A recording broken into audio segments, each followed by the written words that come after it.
This is indeed the Labyrinth City Purgatory. Gold and silver treasures everywhere you look. Adventurers and rogues seeking fame. There are few cities that have grown so quickly as this. Several parties formed of a majority of Yara beastmen went back and forth around the town square. The struggles and riches gained from this labyrinth within are a great temptation to almost anyone. It was still early in the morning. The sun had yet to rise. I walked past one of the guild halls within the city branch. The training field, there, is open to all adventurers, free of charge. There, you can see a mass of different species present, a Yara beastman with bushy hair, equipped with full plate armor, an old woman with a cane wearing a robe, a young boy and a catgirl warrior carrying swords, a female human thief practicing her knife throwing. I'm always interested in studying different fighting styles. That said, in the Labyrinth City, there are many such combat enthusiasts. Even if you were to guess just at a glance, there had to be more than 60 people gathered in that training field. It seems that they all have come to accept a quest from the guild to challenge the labyrinth. When I had spoken with one of the adventurers on the matter, I received an invitation to participate. Apparently, quite a few of the present adventurers had seen our training session the other day when we arrived in the city, and we received an official invitation to use the training grounds. When thinking about it, I supposed that it would be possible. After all, seeing our party, since I'm an extinct species, I'm being grouped in with the lords. Regardless, the combat strength of our present group is quite high. Even if I was simply an ogre, that fact would remain such. Currently, Dami-chan has strength. She has power similar to that of Redhead, and both are able to defend themselves properly. The issue lies within the lack of overall speed that Dami-chan currently has. While I was doing some training in the training grounds with the group, several adventurers stopped their own training to watch. After several minutes, some of them came over to offer to spar with us. After pondering this for a moment, I thought it would be a good idea to allow some of our members to practice against the adventurers, while building up our reputation as well. Since I'm an apostle lord, an extinct species, most of them probably took me as a powerful lord class, as even I received several challenges. After some quick thinking, I thought to make a game out of the unique atmosphere, though I left Dami-chan out of it, since there were no individuals willing to go against someone that beautiful. Even the other women were intimidated. Well, I suppose it's fine for now, but Dami-chan won't be gaining any experience in that situation. I'll have to manage something later. I'll have to manage something for her later. Since being able to fight against a multitude of different opponents is a rare opportunity, it will be good to gain some experience for the future. I decided to make things more interesting and set up a reward system. If you manage to defeat Windlord-chan or Firelord-kun, you would receive 1,000 gold coins. If you won against Illusion Lord-kun, you would receive a silver plate worth 10,000 gold coins. As soon as I said that, the gathering started to get lively. The eyes of the adventurers changed, and all of them are fully motivated by money. Although I do know how easy it is to manipulate some people with money, there is a time when it just feels too easy. I charged an admission fee for the bout.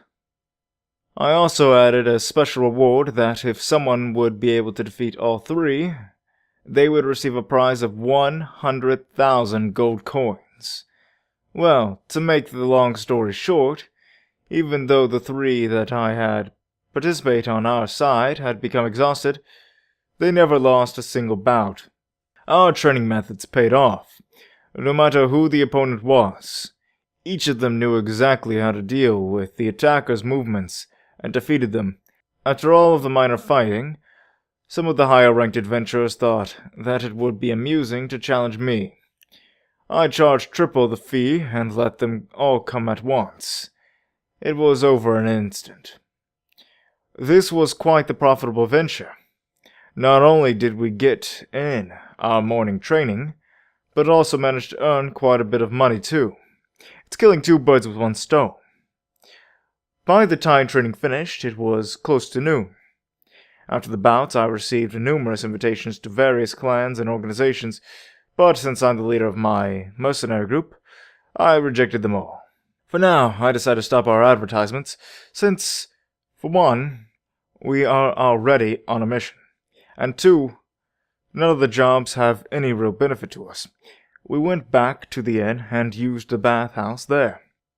After I went through several items and counted the money gained from the event earlier, after counting the money, I gave each of the lords some spending money, should they head out for their good work. I wanted to see the town a little more and let everyone do their own thing for the day. Ah yes, incidentally I went to go and check out the labyrinth as well. Although I didn't actually head in, the building was a giant grey tower that towered into the heavens. It's pretty spectacular. Tourism is also a pretty big thing in this town. The back alleyways are pretty lawless. Just to mention, there are some people that go missing, and no one really seems to bother caring about it. Though, while most people would avoid the back corners of the city after hearing something like that, I went in to try and lure some fools into attacking me. Since I'm more human-like, there will be far more people who will attempt to try something. As if on cue, several thugs jumped to me. Their skills were meager and couldn't even damage my skin. I grabbed one of them and pulled his head off, leaving the others in a daze. Within seconds, the rest were also dead. I gathered up their items and ate the bodies while on alert. After that, I used some acidic body fluids to eliminate any evidence that anything happened. Some of the items that the thugs had were quite nice, but I didn't gain any abilities from the thugs. I obtained a magical ring, a magic potion, some velvet garbs, though the rest was memorabilia. On the bright side, they had a lot of money on them. Although they tasted bad, I decided to forgive them because of the amount of wealth they brought me. Being able to eat 5 people, though, did please me. After hunting for thugs in the dark depths of the city, I went looking around for some good shops. First, I went to a store that dealt with magic items that came from the labyrinth. After that came several purveyor shops for adventurers, and I purchased several decent items at an affordable price.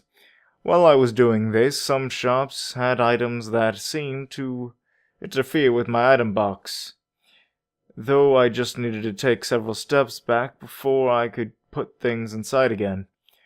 With the accessories taken care of, I went to several material shops to purchase magic medicine, materials, and metals.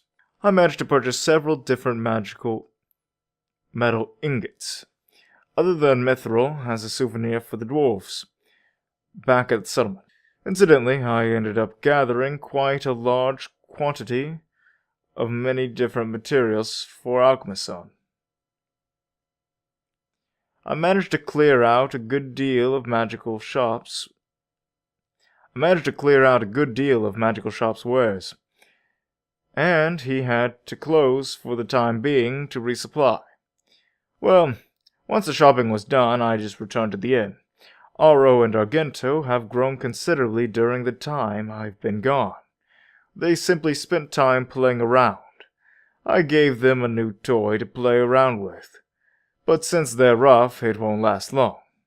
After that, I went to test some of my abilities in private. I spent some time testing out abilities to see what I would be able to use, and how to secretly use my item box if I were to go into the labyrinth. Though after several minutes, the tomboy princess stormed in, and I had to end my test there. The evening went by rather fast. That night, it was quite intense. Since Dami-chan and Redhead weren't pregnant yet, they were quite frustrated and were quite insistent on the matter, though I won't say that I put up much resistance. Since I already have 4 children, I suppose 2 more won't hurt.